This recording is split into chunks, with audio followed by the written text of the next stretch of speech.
नमस्कार, स्वागत है आपका इंडिया पर। मैं हूं प्रियांशु मिश्रा। तो आई इंडिया पर शिक्षा विभाग से जुड़ी इस वक्त की बड़ी खबर। शासन ने ऑनलाइन कक्षाएं संचालित कराने का फैसला प्राइवेट स्कूलों पर छोड़ा। इससे पूर्व बीती 2 अगस्त को प्रदेश सरकार ने 16 अगस्त से 9वीं से 12वीं तक की कक्षाएं 50% क्षमता के साथ ऑफलाइन संचालित कराने के दिए थे आदेश। लखनऊ के प्राइवेट विद्यालय एसोसिएशन ने लिया निर्णय, 80% विद्यालय चलाएंगे ऑफलाइन कक्षाएं। सीतापुर में अभी तक प्राइवेट विद्यालयों ने नहीं लिया कोई निर्णय। प्रदेश सरकार द्वारा 16 अगस्त से 9वीं से 12वीं तक के विद्यालय के खोलने के बाद अब शासन ने ऑनलाइन कक्षाओं का फैसला स्कूलों पर छोड़ दिया है। शासन के इस निर्णय के बाद लखनऊ के प्राइवेट विद्यालयों ने निर्णय लिया है कि वह ऑनलाइन कक्षाएं संचालित नहीं कराएंगे। 80% विद्यालय ऑफलाइन कक्षाएं संचालित कराने के समर्थन में हैं, जबकि एसोसिएशन के 10% ही विद्यालय ऑनलाइन व ऑफलाइन दोनों तरह की कक्षाएं संचालित कराने के समर्थन में हैं। हालांकि सीतापुर के प्राइवेट विद्यालयों द्वारा अभी तक कोई रणनीति नहीं बनाई गई है। इसके लिए शायद एसोसिएशन आगे कोई रणनीति बनाकर शासन से वार्ता भी कर सकता है, क्योंकि प्राइवेट विद्यालयों के इस निर्णय से अभिभावक भी संशय में होंगे कि वह अपने बच्चों को विद्यालय भेजे या नहीं।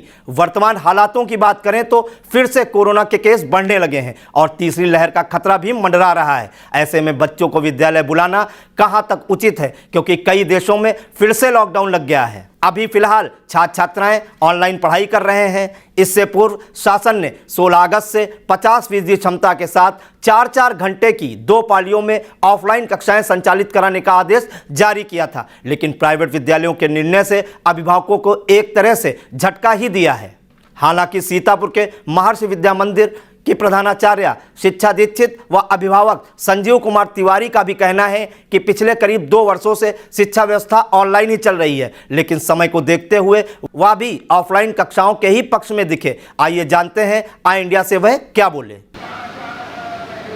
वर्तमान समय में कोविड महामारी पूरे विश्व को त्रस्त किए हुए है। ऐसे में सबसे अधिक असर यदि किसी पर पड़ा है तो वो विद्यालयों पर पड़ा है।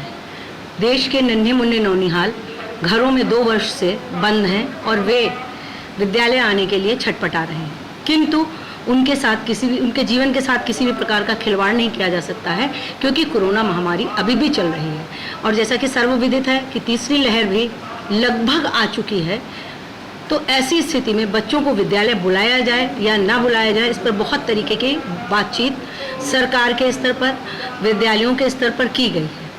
लेकिन अब ऐसा लगता है कि बड़े विद्यार्थियों को विद्यालय अवश्य बुलाया जाए, उनका संपूर्ण टीकाकरण कराया जाए और उनको विद्यालय बुला करके शिक्षा दी जाए, जिससे कि जो उनका पठन पाठन का वर्तमान समय में कार्य छूट चुका है वो सब पुनः दोबारा से क्रियान्वित हो सके और ऑनलाइन पढ़ाई से उनको थोड़ी मुक्ति मिले। हम सब शिक्षकों की ये इच्छा है कि बच्चों को विद्यालय बुला करके उनको सुविधा दी जाए अध्ययन और अध्यापन की, जिससे कि वे अपना मार्ग प्रशस्त कर सकें। धन्यवाद। जय गुरुदेव। देखिए, जो आज कोविड-19 की जो परिस्थितियां चल रही हैं, उसमें सबसे अधिक अगर नुकसान हुआ है तो हमारे नन्हे मुन्ने बच्चों का और जितने बच्चे जो विद्यालय में पढ़ रहे हैं, क्योंकि जैसा सभी जानते हैं कि जो ऑनलाइन स्टडीज़ हैं उसमें बहुत सारे इश्यूज़ हैं, बहुत सारी समस्याएं हैं, जिनसे बच्चों को वो चीज़ नहीं मिल पाती जो विद्यालय में मिल रही है। तो मेरा ये मानना है कि जो सरकार ने भी ये जारी किया है कि वो 16 तारीख से बच्चों को विद्यालय में पढ़ने की सुविधा के लिए वो बुला रही है, और साथ ही उसने ये भी कहा है कि जो बच्चे नहीं आ सकते हैं तो उनके लिए ऑनलाइन भी चलाएगी। तो हम समझते हैं सरकार का ये कदम ठीक है, और बच्चे अधिक से अधिक अगर विद्यालय आ जाएं, पूरे कोविड प्रोटोकॉल के साथ में विद्यालय भी उनका ध्यान रखेगा।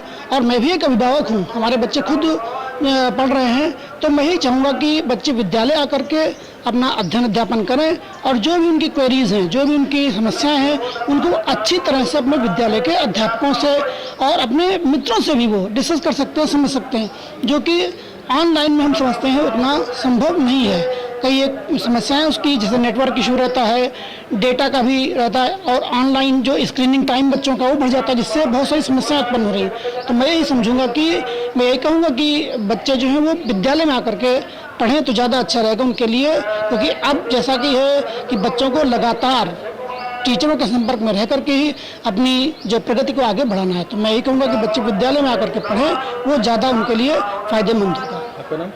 मैं संजीव कुमार तिवारी शिक्षक हूँ, महर्षि विद्या मंदिर सीनियर सेकेंडरी स्कूल सीतापुर में।